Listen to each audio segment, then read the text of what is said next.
The indefinite hunger strike staged by NEHU Students' Union entered the 9th day today, with protesters refusing to relent until Vice-Chancellor Professor 𝗏𝗏𝗏𝗏𝗏 is removed. While speculations are rife that Vice-Chancellor 𝗏𝗏𝗏𝗏𝗏 may be sent on leave by the Union Education Ministry, there is no confirmation yet on the issue. Vice-Chancellor 𝗏𝗏𝗏𝗏𝗏 has refused to comment on these speculations, and we tried to contact Vice-Chancellor 𝗏𝗏𝗏𝗏𝗏. Northeast Live did try to get in touch with him, but he refused to speak on the issue. And amidst all this, the protesters remain steadfast on their demand for the ouster of the Vice-Chancellor and other top officials.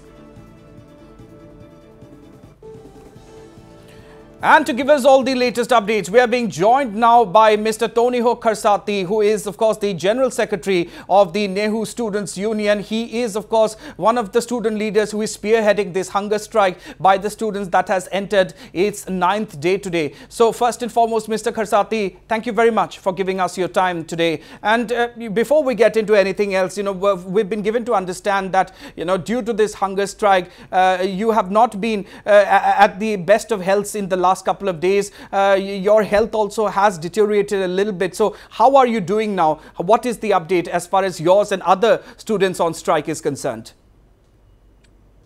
Thank you so much for having me here today. As of right now, I am admitted in this health center.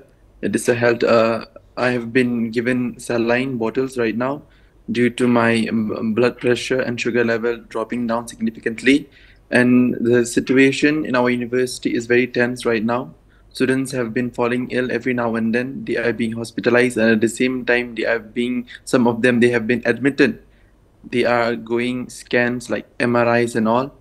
So right now, the situation in our university is not very fruitful, a very conducive one. Students are falling ill, especially the students protesters who have actively participated in this protest. And myself also, I am not keeping well, as you have rightly mentioned. And right now also, I am on saline. I have been given 2 bottles of saline already. All right. We do hope that your health condition improves at the earliest and you are taking care, Mr. Kharsati. But on that note, there is this one question that keeps coming up, which is what exactly is the way forward? Because, there are now a lot of speculations that have come up that the Vice-Chancellor may be asked by the Union Education Ministry to go on an extended leave. So, I would like to ask you this, if that does happen, even though there is no confirmation regarding that yet, but hypothetically speaking, if that does happen, what would be the protesting students' stand if that is actually going to happen? So, with regards to that speculation, the student union, it is not something that it's very shocking to us, because we know that this Vice-Chancellor, he has a history of doing that. Whenever he sees that the situation in the university is tense, he tends to take leave, be it casual leave or be it any kind of medical leave. Prior to this, also the Vice-Chancellor, prior to this protest, all those other demonstrations that the student union have previously raised in previous years also, the Vice-Chancellor used to abscond and he used to take leave. But provided that in this case, the speculation is that the Ministry of Education might ask the Vice-Chancellor to go on extended leave. If that is the case, the student union will still continue its protests until and unless we get a clear information, a very formal notification as to that the Vice-Chancellor is being removed from the university for whatsoever reasons, and he shall not be eligible or he shall not be entitled to come back in this university as the Vice-Chancellor. For a matter of fact, the Vice-Chancellor is not at the university even at present times also. He is not in the university campus, and we are not very sure as to his exact location till date as well.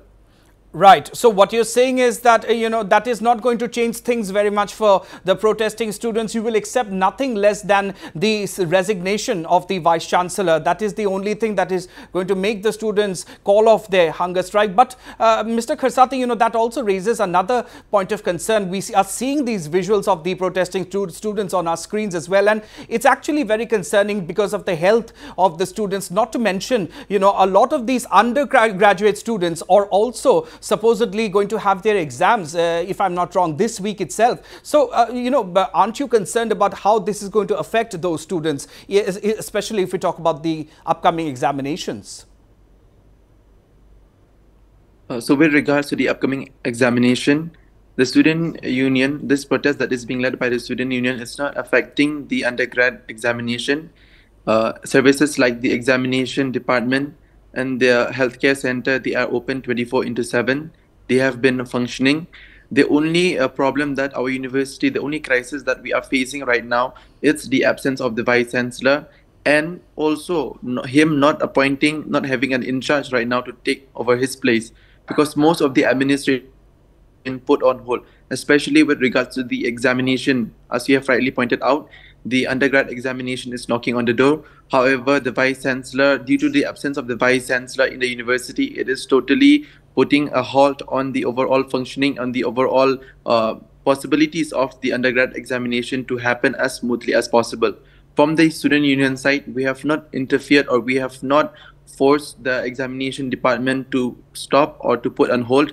We have supported to ensure that the examination take place as per the schedule, as per the given time, and we have not violated all those.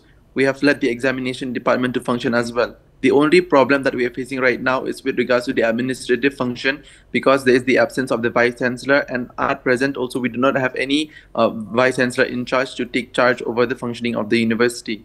All right. So, Mr. Kharsati, another point that I would like to raise here is that, the Chief Minister, Conrad Sangma himself, has personally reached out to the Union Education Minister, 𝗏𝗏𝗏𝗏, to ensure an amicable resolution of this issue. And even the NEHU has now also written to the Union Education Minister in this regard. So, does all of this, give you hope of a resolution in your favor? Certainly, this kind of information that we are getting, it is really boosting our morale.